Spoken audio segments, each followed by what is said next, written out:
And there you have it. The name is Dale. I'm going to give you a double dose of that Detroit dope. Metaphorically speaking, of course. I'm going to do reviews for 2 different albums. One for Black Milk, who's from Detroit. Name of his album is called The Fever. And I'm also going to do the review of Elzhi and Khrysis album, Jerico Jackson. Elzhi is from Detroit as well. And the reason why I'm going to do those 2 on the same clip, the same video, both of their roots start from the group Slum Village. Slum Village is also a rap group from Detroit if you're not familiar with them. And I'm going to start off doing Black Milk's album, The Fever. Black Milk, to me, is a very underrated producer. He's a producer / rapper. But I got familiar with him doing production for Slum Village. I believe he started doing production for them in like 2002. Maybe a little earlier than that, I'm not sure. But he started helping them with their production after Jay Dilla departed the group. And Jay Dilla is the legendary producer. Rest in peace. So that's how I learned about Black Milk. And I don't understand why more artists haven't reached out to him to do production for him, because he's very good. You know, he's done production for, outside of Slum Village, he's done production for Danny Brown. He did a whole album with Danny Brown, which came out some years ago. I recommend you check that out. It's a very good album. He's done production for Elzhi. He's done production for Pharoah Monch. He was in a group with Sean Price and Guilty Simpson. They combined and made this group and came out with an album. They formed a group called Random Acts. He did all the production on that joint. So he's been around for a while. He has like 7 studio albums. And he also, on top of that, has like a few instrumental projects that he put out. And he's not one of these producers that raps on the side, so to speak. He can really rap. He writes his own lyrics. And he really gets down with the lyrics. So he puts out quality projects. And he started off doing the soul sampling, chopping up soul samples in that vein. Then he went to doing like electronic synthesizer type style of production. Now he's moved on to like a live band, live instruments, sprinkled in with a little bit of sampling here and there. But he's now working with a band. So he's elevated and evolved with his production style over the years. And I'm going to do the review for his album Fever, which is only 12 tracks. And when you do an album with only like 12 tracks, and 2 of the tracks are just instrumental tracks, you don't have a lot of room for error. You don't have a lot of room for fillers. Every song has to count when you're doing a 10 to 12 song project. And it was a few songs he made that I really didn't care for. They weren't whack by no means. They just didn't grab me.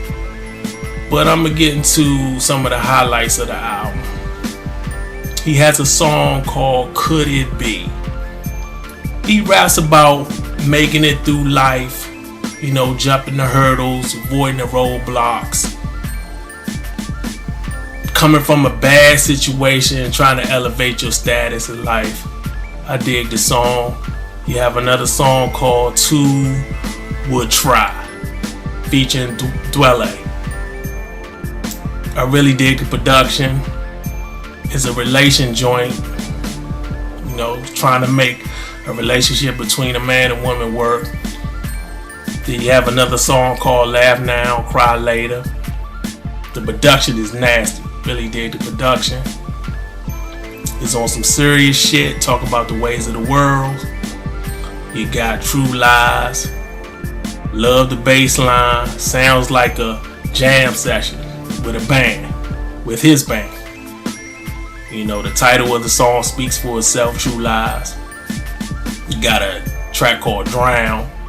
He raps about struggling and searching for a better way of life. Just when you think you're getting ahead, there's always something always gets in the way. Basically, being black is hard. That sums up the song, really. Then you have another song called Will Remain. Dig the sample singing. I believe it's sample singing. It sounds like sample singing sprinkled over the live instruments. I dig it. A little more up-tempo compared to the rest of the tracks on the album. Then you have another song called You Would Like to Risk It All. Head nod music. A little auto-tune singing on the hook. But it's not overkill. It works. So this album, I would give it a B-. I was going back and forth. I was saying, is it a B? Is it a B-? But due to the two instrumental tracks, then like 2 songs I really didn't care for, 2 or 3 songs I really didn't care for, it wasn't as strong as it could have been. Now the songs that I really like, they hit hard. But, it's not consistent enough for me to give it a B. Maybe after a few more listens, I feel different. I probably would give it a B grade, but for now I'm going to give it a B-.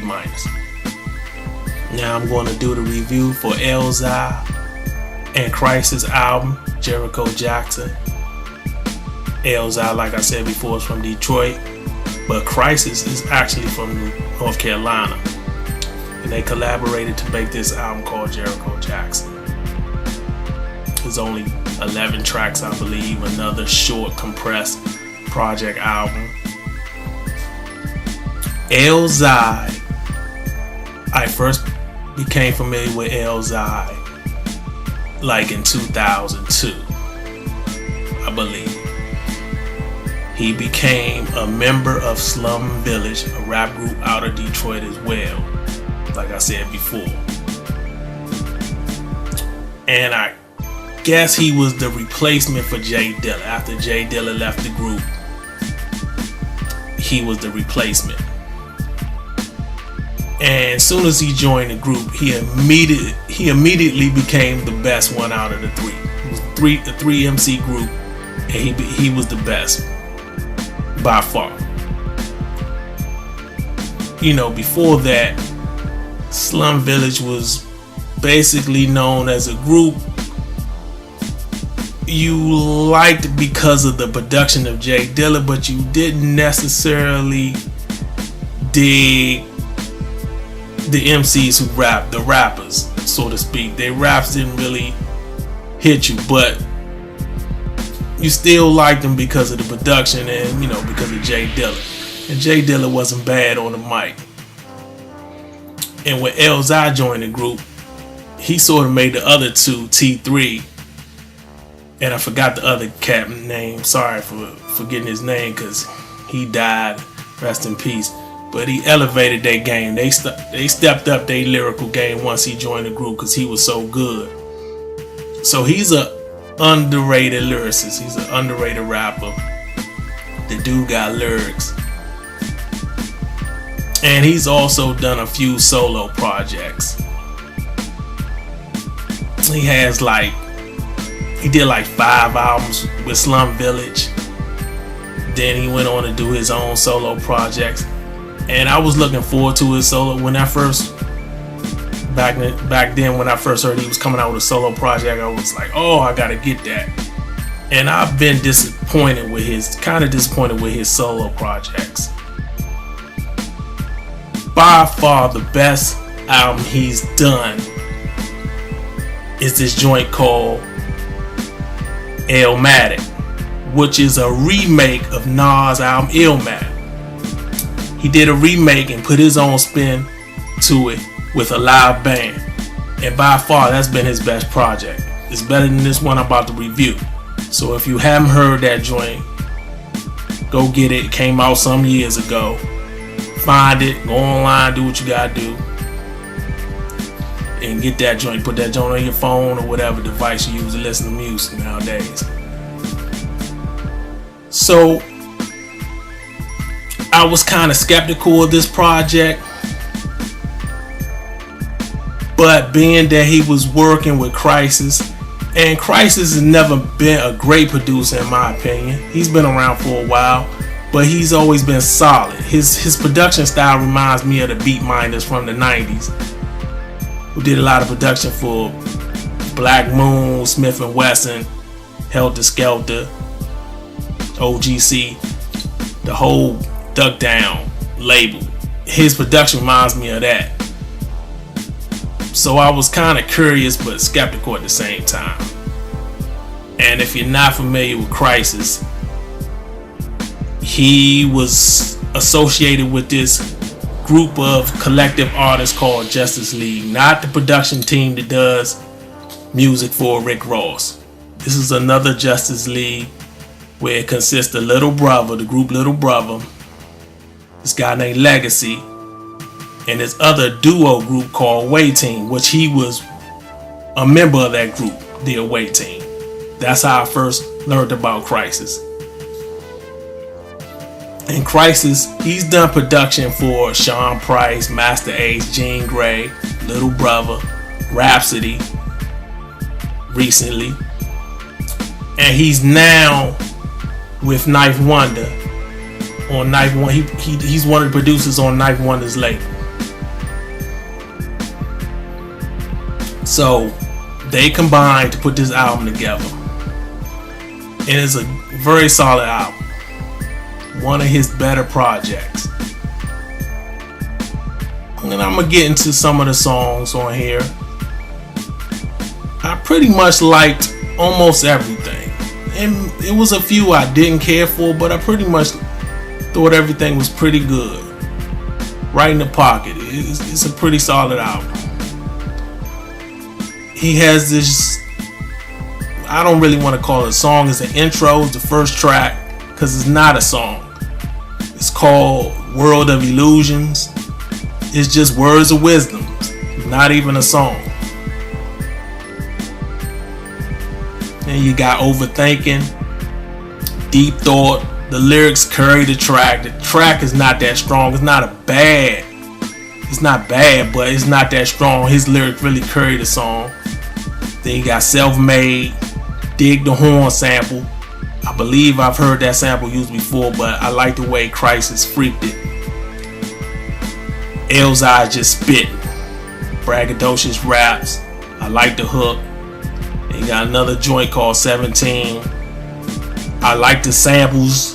There's a whole bunch of different samples used. You don't rarely get that nowadays. I believe one of the samples is from The Moment, Sexy Mama. And they got another sample from a whole different album sprinkled on top of that. The beat switches up. Elzhi raps about this 17-year-old that's wild and is making a lot of bad decisions. Then you got a joint called Friends. You know, the title speaks for itself. You know, Elzhi raps about connecting with people that's a better version of him and dealing with a lot of betrayal with fake friends. So that's a good joint. To-do list. The title is self-explanatory. Dig it. Got another song called Listen. Has a jazzy sound to it. It's dealing with relationships. It's a relationship joint. Got singing on the hook by this lady. Her name escapes me, but pretty good joint. Then you got Brigettes, slick bars, clever rhymes, one of them type of joints. Then you got the last song, which is called Thank You, a song just giving thanks to certain folks that helped him along the way. I dig it. I would definitely give this album a B. Like I said before, when you make a project this short, you don't have room to fuck up. You gotta make every song count, every song hit, every song have meaning. And he almost did it. Like I said, there's a few joints I couldn't get with, but lyrically, the song is strong from beginning to end. It's more so the production on a few joints that I really not feeling, but I encourage you to get both of these albums. Detroit is doing his thing. And can't wait for that Royce joint, who's also from Detroit. The joint he doing with Premier. Prime 2. And I just want to say, I like when you have an artist do a project where it's only one producer. I'm liking this. You had the Jay-Z joint with the 444 joint where No ID did all the production. And also, some years ago, rapper Big Pooh did an album with Knots. And Knots did all the production. That album is crazy. It's banging. If you haven't heard it, don't know nothing about it, search it out, find it, get it. That album, the production on it is nasty. Ugly Face music. Knots kills it. I believe he's from Virginia, not too far from my neck of the woods. So go search out for that joint. So I'm hoping we get more albums like this. And there you have it.